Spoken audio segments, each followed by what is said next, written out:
क्या होगा जब एक छोटे से गांव में हर नई दुल्हन शादी के अगले दिन रहस्यमयी तरीके से मरने लगे। आखिर कौन है वो शख्स जो मासूम खुशियों को मौत में बदल रहा है? आज हम समझेंगे एक ऐसी सच्चाई जो आपको अंदर तक हिला देगी। ये कहानी है सस्पेंस, साजिश और इंसाफ की। तो वीडियो को अंत तक जरूर देखना, क्योंकि आखिरी 10 मिनट में ऐसा ट्विस्ट है जो आपका दिमाग हिला देगा। कहानी की शुरुआत ओडेला नाम के एक रेलवे स्टेशन से होती है, जहां कीचड़ में सनी हुई राधा नाम की एक औरत उसी रेलवे पटरी से पुलिस स्टेशन जा रही थी। वो जैसे ही पुलिस स्टेशन पहुंची तो वहां मौजूद सभी पुलिस कर्मियों की आंखें फटी की फटी रह गई, क्योंकि राधा किसी का कटा हुआ सर लेकर पुलिस स्टेशन आई है। इसे देखकर एक महिला पुलिसकर्मी तो डर के मारे वही बेहोश हो गई। अब कहानी 3 महीने पहले की देखते हैं, जहां अनुदीप नाम के एक ईमानदार आईपीएस अफसर का ओडेला गांव में ट्रांसफर किया जाता है, क्योंकि इस गांव में हाल ही में मौत की घटनाएं होना शुरू हुई थी। अनुदीप की पर्सनल लाइफ भी दिलचस्प थी, क्योंकि स्फूर्ति नाम की लड़की भी हाल ही में उससे प्यार करने लगी है। दोनों ने इन छुट्टियों में साथ घूमने का प्लान भी बनाया था, लेकिन अनुदीप को बीच में ही सब छोड़कर ओडेला आना पड़ा। इस गांव में अभी अभी एक नए जोड़े की शादी हुई है। लड़की का नाम मधु और लड़के का नाम वेंकटेश।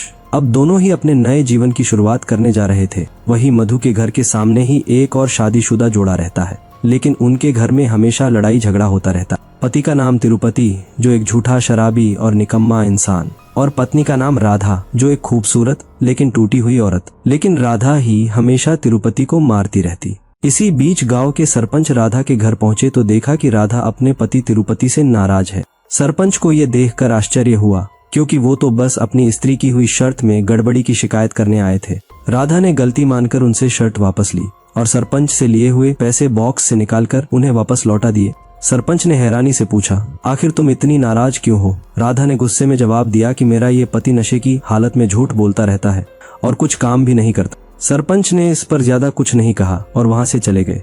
लेकिन राधा की नाराजगी अभी भी शांत नहीं हुई। इसी बीच उसी गांव में रहने वाला विवेक नाम का लड़का गुस्से में था, क्योंकि वो मधु से प्यार करता था। लेकिन मधु की शादी तो वेंकटेश से हो गई, और इसी बात से नाराज होकर विवेक अपने दोस्तों के साथ बैठकर अपनी भावनाएं साझा कर रहा है। विवेक के दोस्तों ने उससे कहा कि अगर तुम हमारी बात मान लेते तो आज मधु तुम्हारी होती, ना कि वेंकटेश की। अब ये सुनकर विवेक के मन में एक खतरनाक ख्याल आया, जिससे गांव में हलचल मच गई। और अगले ही दिन गांव में एक चौंकाने वाली घटना हुई, जिसने सभी को हिलाकर रख दिया। ये खबर आग की तरह पूरे गांव में फैल गई और पुलिस तुरंत हरकत में आ गई। गांव के लोग घटना स्थल पर पहुंचे और आईपीएस अनुदीप ने भी मौके पर पहुंचकर जांच शुरू की। यहाँ हर कोने से सबूत इकट्ठा किए जा रहे थे। गांव के सरपंच भी वहां पहुंचे और उनका कहना था कि हमारे गांव में ऐसा पहले कभी नहीं हुआ, हमें इसकी सच्चाई जाननी होगी। अनुदीप ने मधु के पति और ससुर को बुलाने का आदेश दिया, क्योंकि वो मरी हुई औरत मधु थी। वेंकटेश कांपते हुए वहां पहुंचा और कहा कि मुझे लगता है इसके पीछे विवेक का हाथ हो सकता है। मेरी और मधु की सगाई से पहले उसने मुझे धमकी दी थी। वेंकटेश के इतना कहने पर पुलिस ने तुरंत विवेक को हिरासत में ले लिया। उन्होंने लगातार सवालों की पूछताछ की, जिससे आखिरकार विवेक टूट गया और चीख पड़ा कि मैंने ही मधु के साथ गलत किया है और मैंने ही मधु को मार डाला। अब पुलिस को अपराधी मिल चुका था, लेकिन अनुदीप को कुछ सही नहीं लगता। वो विवेक के ऊपर पानी की बोतल फेंकता है, जिसे विवेक कैच करता है। ये देखकर अनुदीप कहता है, विवेक को छोड़ दो, ये खूनी नहीं है, क्योंकि बॉडी की जांच से पता चला है कि खूनी राइट हैंडेड था। और विवेक ने बोतल अपने लेफ्ट हैंड से पकड़ी। यहाँ तक कि वहाँ पर मिले पैरों के निशान भी 10 नंबर के हैं, जबकि विवेक के पैरों का साइज 7 है। अब आखिर अनुदीप ने विवेक को छोड़ दिया। अगले दिन राधा अपने पति तिरुपति के साथ एक डॉक्टर के पास जाती है। डॉक्टर भी उनके सवाल सुनकर हैरान रह जाते हैं। राधा का डॉक्टर से कहना था कि मेरा पति मेरे साथ रिश्ता निभाने से कतराता है, ये बस दारू पीकर खुद में ही खोया रहता है। दरअसल राधा को अपने पति तिरुपति से एक बच्चा चाहिए, लेकिन वो तो उससे दूर भागता है। इसलिए इसके समाधान के लिए वो आज डॉक्टर के पास आए हैं। अब गांव में एक और दुर्घटना हो जाती है, और वो थी एक और नई दुल्हन की मौत। गांव में अभी अभी एक शादी हुई थी और ये उनकी पहली रात थी, लेकिन सुबह होने पर वो दुल्हन ही मरी हुई मिली। हैरानी की बात ये थी कि इस गांव में हर नई शादीशुदा दुल्हन के साथ कुछ न कुछ गलत हो रहा था। पुलिस वहां पहुंची और अनुदीप ने जब देखा तो उसकी आंखें फटी की फटी रह गई, क्योंकि वो मरी हुई दुल्हन अब भी उसकी शादी की साड़ी में थी। पूरे गांव वाले भी वहां जमा हो गए। सबके चेहरे पर खौफ था। अनुदीप को कुछ समझ नहीं आ रहा था। गांव में एक के बाद एक घटनाएं हो रही थी। क्या कोई रहस्यमयी शख्स गांव में घूम रहा है, या फिर इसी गांव के किसी आदमी का इसमें हाथ है? उस वक्त एक पुलिस अफसर चिल्लाया कि इन गांव वालों से सख्ती से पूछताछ करनी होगी, लेकिन अनुदीप ने कहा सबूत मिलने तक किसी को भी दोषी नहीं ठहराया जा सकता। अनुदीप ने स्फूर्ति को कॉल किया और सारी बात बताई। उसने स्फूर्ति से कहा, क्या तुम्हें कोई सुराग मिला? जिसके बाद अनुदीप फिर से उस जगह गया जहां नई दुल्हन के साथ दुर्घटना हुई थी। अनुदीप ने हर एक कोना छान मारा, जिससे उसे एक मोबाइल फोन मिला और यही वो सुराग था जो इस पूरी मिस्ट्री को सुलझा सकता है। लेकिन दिक्कत वाली बात ये थी कि वो मोबाइल फोन चालू नहीं होता। उस मोबाइल फोन की बैटरी पूरी तरह खत्म हो चुकी थी। अनुदीप ने तुरंत पुलिस स्टेशन पहुंचकर फोन चार्जिंग पर लगाया और कुछ ही मिनटों बाद वो मोबाइल फोन शुरू हो गया। अब अनुदीप की उत्सुकता बढ़ चुकी थी। उसने फोन की गैलरी खोली तो उसमें एक वीडियो फाइल थी। उस वीडियो को शुरू करते ही उसकी आंखें फटी की फटी रह गई, क्योंकि वीडियो में एक लड़की दर्द से चिल्ला रही थी। हालांकि इस वीडियो में लड़की का चेहरा नजर नहीं आता, लेकिन अनुदीप उस आवाज को ध्यान से सुन रहा था। वो लड़की किसी से रहम की भीख मांग रही थी। उसकी आवाज डरी हुई और कपकपा रही थी, मानो जैसे कोई उसे बेरहमी से यातना दे रहा हो। फिर अचानक ही उसकी चीखें बंद हो गई और उस खूनी ने उसे मार डाला। अनुदीप ने वीडियो में आवाज सुनी तो उसके होश ही उड़ गए। उसने वीडियो को फिर से देखा, क्योंकि वो ये समझने की कोशिश कर रहा था कि आखिर इसे किसने रिकॉर्ड किया होगा। अब ये मामला और पेचीदा हो चुका था। एक तरफ फोटोग्राफर गगन था और दूसरी तरफ वेंकटेश के दोस्त। इन दोनों के बीच कुछ तो गहरी साजिश थी। इसी बीच चंदू चुपके से राधा की वीडियो बनाने की योजना बना रहा था। जिसके बाद राधा नहाकर बाहर आई और अपने पति को जगाकर ब्लाउज की पिन लगाने को कहा। तिरुपति ने जैसे ही राधा को देखा तो वो खुद को रोक नहीं पाया। राधा की खूबसूरती देखकर उसकी आंखों में अलग ही चमक थी। तिरुपति का दिल जोर से धड़कने लगा, लेकिन जब उसने पिन लगाने की कोशिश की तो वो कामयाब नहीं हो पाया। राधा ने फिर भी अपने पति से ही पिन लगवाने की जिद की और आखिरकार उसने अपने पति से ही पिन लगवाई। लेकिन यहाँ एक बात अजीब थी। तिरुपति तो सब कुछ करना चाहता था, लेकिन उससे कुछ हो नहीं पाता। उसका ऐसा बर्ताव देखकर मानो ऐसा लगता था कि उसे शायद लड़कियों में दिलचस्पी नहीं है, क्योंकि राधा इतनी सुंदर थी कि उसे देखकर अच्छों की नीयत बिगड़ जाए। राधा की अदा, उसकी मासूमियत और नजरों की कशिश देखकर कोई भी अपना संतुलन खो दे। अब यहाँ पुलिस के हाथ वो अहम सुराग लग चुका था। पुलिस ने वो ऑडियो अलग अलग जगहों पर लोगों को सुनाया ताकि कोई उस आवाज को पहचान सके, लेकिन कोई भी उस आवाज को पहचान नहीं पाया।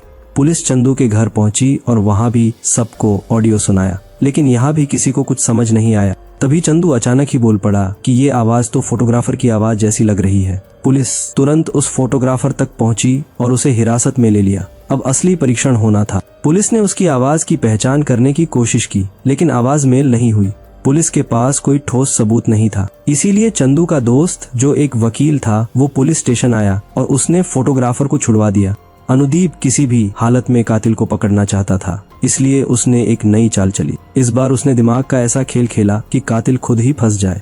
इसी बीच गांव के सरपंच की बेटी की शादी होने वाली थी। सरपंच शादी का न्योता देने पुलिस स्टेशन आया, लेकिन अनुदीप ने उसे रोक लिया। अनुदीप ने उन्हें समझाने की काफी कोशिश की, लेकिन सरपंच नहीं माना और धूमधाम से अपनी बेटी की शादी करवा दी। गांव में शादी की खुशी में हर कोई झूम रहा था। वहीं अनुदीप ने भी शादी में कई पुलिस वालों को खड़ा कर दिया, क्योंकि ये वही गांव है जहां आजकल नई दुल्हनों को शादी के दूसरे ही दिन मार दिया जाता। इधर राधा का पति नशे में चूर होकर नाच रहा था। राधा की दोस्त उसकी तैयार होने में मदद कर रही थी, लेकिन उसे ये नहीं पता था कि इस रात के बाद उसकी जिंदगी खतरे में आने वाली है या शायद खत्म होने वाली है। इधर फोटोग्राफर चुपके से अलग अलग कोने से दुल्हन की तस्वीरें खींच रहा था, लेकिन किसी का भी ध्यान उसकी ओर नहीं गया।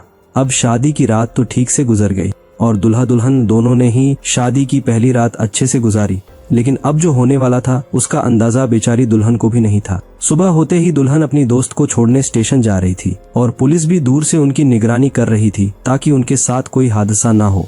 दोनों रेलवे स्टेशन पर ट्रेन का इंतजार कर ही रहे थे कि तभी एक रेलवे गाड़ी वहां से गुजरी और उसी पल कुछ ऐसा हुआ जिसे देखकर पुलिस भी दंग रह गई, क्योंकि दुल्हन तो गायब थी और उसकी दोस्त को किसी ने बेहोश कर दिया। अब अनुदीप को खबर मिली कि कातिल फिर से हमला कर चुका है। इधर नई दुल्हन को अगवा करके खेतों में लाया गया। उस कातिल का इरादा बिल्कुल साफ था। वो उसे अपनी हवस का शिकार बनाकर मारना चाहता था। नई दुल्हन की आंखों में आंसू थे। वो रहम की भीख मांग रही थी, लेकिन कातिल तो बेरहम था।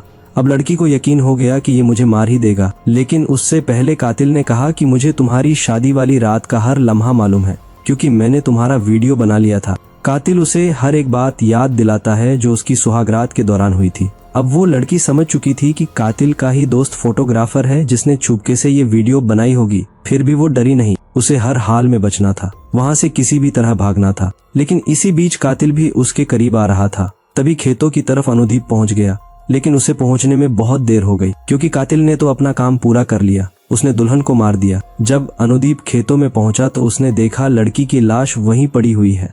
पुलिस कातिल के पीछे थी। वो भाग रहा था। तभी अनुदीप ने एक पत्थर उठाकर कातिल पर मारा, जिससे कातिल जमीन पर गिर पड़ा। और जब पुलिस ने उसका चेहरा देखा तो सबके होश ही उड़ गए, क्योंकि कातिल कोई और नहीं बल्कि चंदू है। पूरे गांव में ये खबर फैल गई और पुलिस ने भी चंदू को जमकर पीटा। इधर राधा ये सब सुनकर डर गई और छुपने की जगह ढूंढने लगी, जिसके बाद राधा अपने पति के साथ पुलिस स्टेशन पहुंची। उनके चेहरे पर चिंता और डर साफ झलक रहा था। राधा कहती है कि चंदू थोड़ा गुस्से वाला जरूर है, लेकिन वो कभी ऐसा नहीं कर सकता। राधा गिड़गिड़ाने लगी। वो कहती है, हम शरीफ लोग हैं और चंदू की बेटी की भी शादी होने वाली है, तो चंदू ऐसा नहीं कर सकता। तिरुपति ने भी अनुदीप से विनती की। अनुदीप उनकी बेबसी को देख रहा था और उसे उनके शब्दों में सच्चाई महसूस हो रही थी, लेकिन उसने गहरी सांस लेते हुए कहा कि अब चंदू हमारे पास नहीं है। सरपंच उसे अपने साथ ले गया। दरअसल सरपंच ने चंदू को अपनी हवेली में कैद करके रखा था। सरपंच ने गुस्से में चंदू को पीटना शुरू कर दिया। वो अपनी बेटी के कातिल को जिंदा नहीं छोड़ना चाहता। यहाँ चंदू दर्द से चीख रहा था, लेकिन वहाँ पर उसकी बात सुनने वाला कोई नहीं। राधा और तिरुपति भागते हुए सरपंच के पास पहुँचे। उन्होंने सरपंच से विनती की और कहा, हमारा चंदू निर्दोष है, उसे छोड़ दीजिए। यहाँ तक कि राधा ने हाथ जोड़े, लेकिन सरपंच का गुस्सा ठंडा नहीं हुआ। उसके मुताबिक जिसने मेरी बेटी की जान ली, मैं उसे नहीं छोड़ सकता। राधा रोते रोते सरपंच के पैरों में गिर गई। भगवान के लिए हमें न्याय दीजिए। लेकिन गांव में कोई भी सरपंच के खिलाफ जाने की हिम्मत नहीं कर पाया। राधा और तिरुपति वकीलों के पास भी गए, लेकिन सभी ने मोटी फीस मांगी जो वो नहीं दे सकते। राधा और तिरुपति को विश्वास था कि चंदू ऐसा काम नहीं कर सकता, उसके साथ जरूर कोई साजिश हुई है।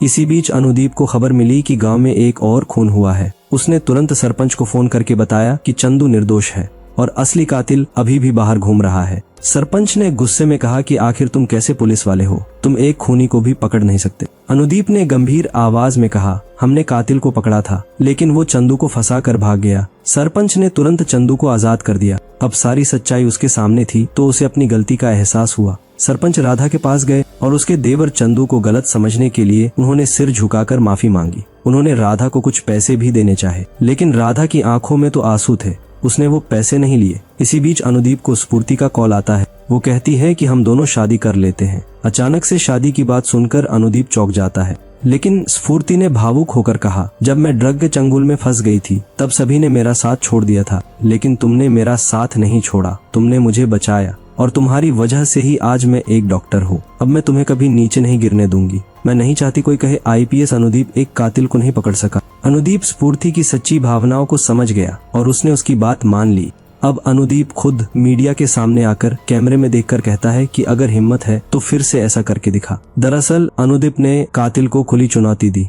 अब देखना यह है कि कातिल इस चुनौती का जवाब कैसे देगा। अगले ही दिन स्फूर्ति और अनुदीप ने मंदिर में जाकर शादी कर ली।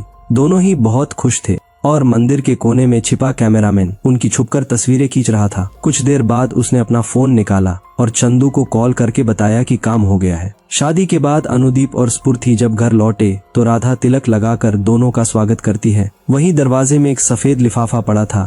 अनुदीप ने उसे उठाया और खोला।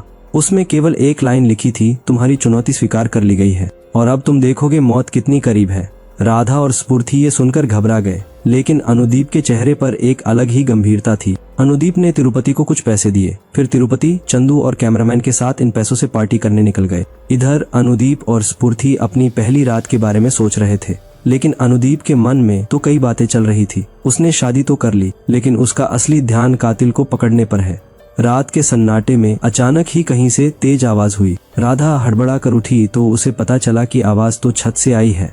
जब उसने ऊपर जाकर देखा तो एक भारी पेटी नीचे गिरी थी। राधा ने हिम्मत करके वो पेटी खोली और अंदर का नजारा देखकर उसके पैरों तले जमीन खिसक गई। उस पेटी के अंदर मरी हुई उन सभी लड़कियों के निजी कपड़े और उनके ढेर सारे कीमती गहने थे। अब राधा का दिल जोरों से धड़कने लगा। वो सोचने लगी कि ये गहने और कपड़े यहाँ कैसे आए। फिर अगले ही पल उसे एहसास हुआ कि ये मामला बहुत गहरा है। राधा ने बिना समय गवाए गहनों को समेटा और घर से बाहर निकल गई। उसने तिरुपति से झूठ बोला कि वो किसी जरूरी काम से जा रही है। वो हिम्मत जुटाकर जल्दी में सबसे पहले सरपंच के घर पहुंची और सरपंच को अंगूठी दिखाकर कहने लगी, क्या ये आपको किसी की पहचानी हुई लगती है?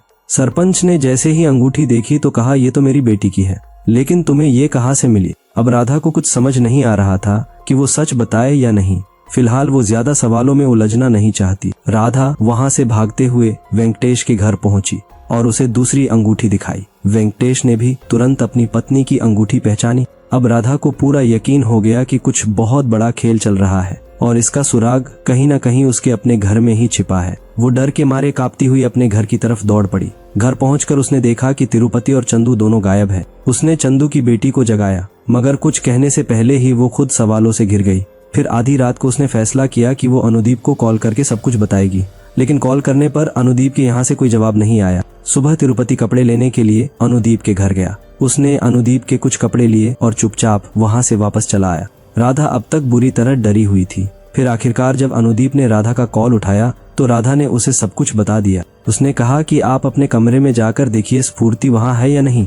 अनुदीप ने घबराकर कमरे की ओर दौड़ लगाई। जैसे ही उसने दरवाजा खोला तो बिस्तर खाली था, स्फूर्ति वहाँ नहीं थी। अनुदीप ने तुरंत राधा को बताया कि स्फूर्ति घर पर नहीं है। राधा की आंखों से आंसू बहने लगे। उसने अफसोस और डर के साथ कहा कि मेरा पति आपकी पत्नी को उठा ले गया। तिरुपति कपड़ों के बहाने अनुदीप की पत्नी को ही ले गया। वो पहले स्फूर्ति के कमरे में गया और अनुदीप होने का नाटक करते हुए उसके करीब आने लगा। स्फूर्ति को लगा कि ये अनुदीप है, इसलिए उसने कुछ नहीं कहा। लेकिन जैसे ही उसे पता चला कि ये तिरुपति है तो वो चिल्लाने ही वाली थी, लेकिन तिरुपति ने उसका मुंह दबा दिया और स्फूर्ति हिल भी नहीं सकी। तिरुपति उसे बेहोश करके एक बड़े से बक्से में बांधकर अपने साथ ले आया। अनुदीप को अब साफ दिखने लगा कि जितनी भी नई दुल्हनों के साथ अत्याचार हुआ उसके पीछे तिरुपति ही है। अब उसे पकड़ने के लिए राधा और अनुदीप दोनों निकल पड़े, लेकिन तिरुपति उन्हें कहीं नहीं मिला। तभी राधा ने एक तरकीब सोची। उसने घर जाकर तिरुपति के कपड़े कुत्ते को सूंघाए ताकि कुत्ता उसकी गंध पहचान कर उसे सही जगह तक ले जाए। अब राधा कुत्ते के साथ गांव से दौड़ते हुए खेतों की ओर बढ़ती है। अचानक कुत्ता एक कुएं के पास जाकर जोर जोर से भौंकने लगा। राधा ने दौड़ते हुए वहां पहुंचकर कुएं के अंदर झांका तो सबसे पहले उसे कुछ दिखाई नहीं दिया, लेकिन जैसे ही कुत्ता फिर से भौंकता है तो गौर से देखने पर तिरुपति वहां स्फूर्ति को मारने की कोशिश कर रहा था। राधा ये सब देखकर जोर से चिल्लाने लगी, लेकिन तिरुपति नहीं रुका। उसने स्फूर्ति को धक्का दिया जिससे वो जमीन पर गिरकर बेहोश हो गई। जिसके बाद तिरुपति ने कुएं से बाहर आकर राधा की ओर देखा। राधा की आंखों से तो आंसू बह रहे थे। उसने दर्द भरी आवाज में कहा, तुमने मेरे साथ ऐसा क्यों किया? मुझ में क्या कमी थी जो तुम इतने नीचे गिर गए? अब पूरी सच्चाई राधा के सामने थी। गांव में अब तक जो भी घटनाएं हुई थी उन सबके पीछे तिरुपति ही था। अब कहानी उस समय की देखते हैं जब राधा और तिरुपति की शादी हुई थी। शादी की पहली रात तिरुपति रोमांटिक मूड में था। उसने प्यार से राधा से कहा कि तुम्हारे साथ शादी होना मेरे लिए किसी सपने जैसा है, लेकिन राधा के चेहरे पर तो कोई खुशी नहीं थी। उसने ताना मारते हुए कहा, किसी का सपना पूरा हो रहा है और किसी का टूट रहा है। वो बस चुपचाप वही ताने मारते हुए सोफे पर लेट गई। उसने कहा, अब चाहे जैसा भी हो, शायद मेरी किस्मत में यही लिखा था। इस बात से तिरुपति थोड़ा असहज हो गया, लेकिन फिर भी वो राधा के करीब आया। वो तो सिर्फ अपनी शादी की पहली रात अच्छे से बिताना चाहता था। लेकिन तभी राधा ने हंसी मजाक में कह दिया, तुम तो लड़कियों जैसे लगते हो। ये सुनकर तिरुपति को जोर का झटका लगा, क्योंकि उसके मुताबिक उसकी मर्दानगी पर सवाल उठाया गया था। अब इस बारे में ही सोचकर उस रात तिरुपति से कुछ नहीं हुआ और उसके बाद भी कभी कुछ नहीं हुआ। राधा हर बार उसकी मर्दानगी पर उसका मजाक उड़ाती और उससे कहती रहती कि तुम तो लड़की जैसे हो। यही बात तिरुपति को अंदर तक चुभ जाती और वो गुस्से में घुटता रहता, लेकिन इसके बावजूद वो राधा को कुछ कह नहीं सका। शादी के कई महीनों बाद भी उनके बीच पति पत्नी का रिश्ता नहीं बना। फिर राधा ने इसी जिंदगी को अपना भाग्य मानकर तिरुपति को अपना सब कुछ मान लिया और वो उसके साथ संबंध बनाना चाहती थी, लेकिन अब तिरुपति का मन नहीं था। फिर एक दिन तिरुपति ने गांव में नए शादीशुदा जोड़े को चुपके से देखा और ये सब देखकर उसे अजीब सी खुशी मिली। उसी पल से तिरुपति के अंदर का हैवान जाग उठा और तब से उसने फैसला कर लिया कि हर नई दुल्हन मेरी होगी। मैं देखूंगा कि वो मुझे मर्द मानती है या नहीं। अब यहाँ तिरुपति ने चीखते हुए राधा से कहा कि तेरी वजह से मैंने ये सब किया। राधा अब किसी भी हालत में स्फूर्ति को बचाना चाहती थी। उसने पूरी ताकत से तिरुपति को रोकने की कोशिश की, लेकिन तिरुपति ने उसे जोरदार थप्पड़ मारा जिससे राधा जमीन पर गिर पड़ी। राधा फिर से उठकर तिरुपति से लड़ने लगी, लेकिन तिरुपति ने उसके बाल पकड़कर एक और जोरदार थप्पड़ मारा और बस इतना ही नहीं, उसने एक लकड़ी उठाई और पूरी ताकत से राधा के सिर पर दे मारी, जिससे राधा कीचड़ में गिर पड़ी। कुछ देर तक वो बेहोश थी और फिर जब उसने आंखें खोली तो वो अब पहले जैसी डरी हुई औरत नहीं थी। वो एक बेलचा उठाकर सीधे कुएं की तरफ भाग पड़ी, जहाँ तिरुपति स्फूर्ति को मारने की कोशिश कर रहा था। तिरुपति ने राधा को देखा, लेकिन अब बहुत देर हो चुकी थी। राधा ने कुएं से कूदते हुए पूरी ताकत से बेलचा चलाया और तिरुपति का सर धड़ से अलग कर दिया। राधा ने अपने पति तिरुपति को मारकर स्फूर्ति को बचाया। उसने अपनी साड़ी स्फूर्ति को पहनाई ताकि वो इज्जत से घर लौट सके। और शुरुआत में हमने जो देखा वो तिरुपति का ही सिर था जो राधा पुलिस स्टेशन लेकर आई है। अब यहाँ मीडिया के सामने अनुदीप आया और उसकी पत्नी स्फूर्ति भी उसके साथ थी। स्फूर्ति ने कैमरों की तरफ देखते हुए कहा कि राधा नहीं होती तो आज मैं भी जिंदा नहीं होती, और इसी सीन पर ये कहानी यही खत्म होती है। दोस्तों, कभी कभी असली खतरा बाहर से नहीं, घर के अंदर से होता है। एक औरत जिसने सालों तक अपमान सहा, वही अंत में इंसाफ की वजह बनी। ये कहानी हमें सिखाती है कि सच कितना भी छुपा हो, एक दिन सामने जरूर आता है। इस मूवी से हमें यही सीख मिलती है, अपमान और मानसिक दबाव इंसान को खतरनाक बना सकता है। अगर आपको ये कहानी पसंद आई हो तो वीडियो को लाइक जरूर करें, चैनल को सब्सक्राइब करें ताकि आप ऐसी ही दिलचस्प मूवीज की कहानी को मिस ना करें। मिलते हैं अगली वीडियो में एक और जबरदस्त कहानी के साथ। तब तक के लिए सुरक्षित रहे, जिज्ञासु रहे और देखते रहिए AT एक्सप्लेन।